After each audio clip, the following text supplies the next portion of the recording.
അമ്മേന്റെ കയ്യിൽ നിന്ന് എനിക്ക് കിട്ടിയിട്ടുള്ള കുറച്ച് നല്ല ശീലങ്ങളുണ്ട്. അതിലൊന്നാണ് ഈ ബുക്ക് വായിക്കുന്ന സംഭവം. പണ്ടൊക്കെ ഒറ്റ മോളായതുകൊണ്ട് തന്നെ ഈ വെക്കേഷന്റെ സമയത്തും അതുപോലെ തന്നെ വെറുതെ ഇരിക്കുന്ന സമയത്തും പ്രത്യേകിച്ച് പണിയൊന്നും ഇല്ലാത്ത സമയത്തും ഈ അമ്മ വാങ്ങിച്ചു വെച്ചിട്ടുള്ള, അതായത് അമ്മക്ക് വായിക്കാൻ വേണ്ടിയിട്ട് അമ്മ വാങ്ങിച്ചു വെച്ചിട്ടുള്ള ബുക്സ് ആണ് ഞാൻ എടുത്ത് വായിക്കാറ്. പണ്ടൊക്കെ അമ്മ വാങ്ങിച്ചു വെച്ചിരിക്കുന്ന ബുക്സ് ജസ്റ്റ് ഒരു ബുക്ക് എന്നുള്ള രീതിയിലാണ് ഞാൻ വായിച്ചു തുടങ്ങിയത്. പക്ഷെ ഇപ്പൊ ആലോചിക്കുമ്പോഴാണ് എന്റെ അമ്മേന്റെ ബുക്ക് കളക്ഷൻ എന്ത് അടിപൊളിയായിരുന്നെന്ന് ഞാൻ മനസ്സിലാക്കുന്നത്.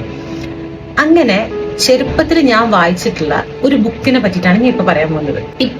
ഇപ്പം ഞാൻ അതിനുശേഷം ഒരുപാട് ബുക്സ് വായിച്ചിട്ടുണ്ട്.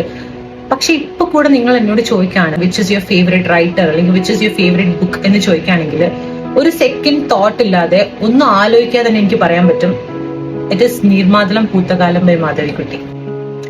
ഇതാണ് ആ ബുക്ക്, നീർമാതളം പൂത്തകാലം ബൈ മാധവിക്കുട്ടി. ഇവിടെ മാധവിക്കുട്ടിന്റെ ഫോട്ടോ എല്ലാം കൊടുത്തിട്ടുണ്ട്, കാണുന്നില്ലേ? ഈ ബുക്ക് എനിക്ക് തോന്നുന്നു ഞാൻ 6th-ലോ 7th-ലോ പഠിച്ച ഒരു ബുക്കാണ്, വായിച്ചൊരു ബുക്കാണ്. നിങ്ങള് ഒരു തറവാട്ടിലെ കഥകള് അല്ലെങ്കിൽ ഒരു നാട്ടിലെ കഥകള്, ഈ നാട്ടുമ്പുറമായിട്ട് റിലേറ്റഡ് ആയിട്ടുള്ള കഥകള്, ഇങ്ങനത്തെ ഒക്കെ ഇഷ്ടപ്പെടുന്ന ഒരാളാണെങ്കിൽ ഐ എം ഡാം ഷുവർ നിങ്ങൾക്ക് ഈ ബുക്ക് 100% ഇഷ്ടപ്പെടും. അതും പ്രത്യേകിച്ച് പെൺകുട്ടികൾക്ക് ഇത് ഒരുപാട് റിലേറ്റ് ചെയ്യാൻ പറ്റും. ഇത് ആക്ച്വലി മാധവിക്കുട്ടിന്റെ ചെറുപ്പത്തിൽ നടന്ന കഥകള്, നാൽപ്പാട്ട് എന്ന് പറഞ്ഞിട്ടുള്ള ഒരു തറവാടിനെ ചുറ്റിപ്പറ്റിയിട്ടുള്ള കഥകളാണ് ഇതിൽ പറയുന്നത്. എനിക്ക് തോന്നുന്നു പ്രത്യേകിച്ച് പെൺകുട്ടികൾക്ക് ഇത് ഒരുപാട് റിലേറ്റ് ചെയ്യാൻ പറ്റുന്ന ഒരുപാട് കാര്യങ്ങൾ ഇതിനകത്തുണ്ട്.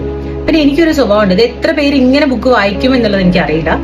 ബട്ട് ഞാനൊരു ബുക്ക് വായിക്കുന്ന സമയത്ത് ഞാനത് അധികം പിക്ചറൈസ് ചെയ്തിട്ട് വായിക്കാം. ഫോർ എക്സാമ്പിൾ, ഇപ്പൊ റൈറ്റർ നമ്മളടുത്ത് പറയാണ്, നല്ലൊരു മഴ പെയ്യുന്ന ഒരു വൈകുന്നേരം ഒരു കുട്ടി ഒരു ബാൽക്കണിയിൽ ഇരുന്നിട്ട് ആ മഴ ഇങ്ങനെ ഓരോ മഴത്തുള്ളി ഇങ്ങനെ നോക്കിയിരിക്കുക.